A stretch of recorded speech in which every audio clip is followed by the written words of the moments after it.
Sinabi ni Metro Manila Council President at San Juan City Mayor Francis Zamora na malaking tulong din para maiwasan ang traffic build-up kung hindi isasabay ngayong Disyembre ang mall wild sale. Dagdag pa ng alkalde, makababawas din sa volume ng sasakyan ang carpooling ng mga magpupunta sa mga mall. Hinihiling ng Metro Manila Development Authority o MMDA sa mga mall operators na iwasan muna ang mga mall wild sales upang makatulong na maibsan ang mabigat na trapiko ngayong holiday season.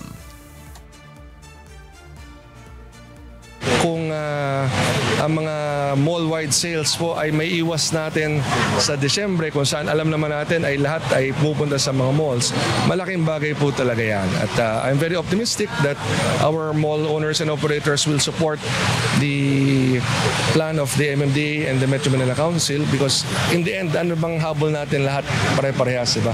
Maibsan ang problema ng traffic sa Metro Manila. Again, hindi ho namin pinagbabawal yung sale on a per store basis.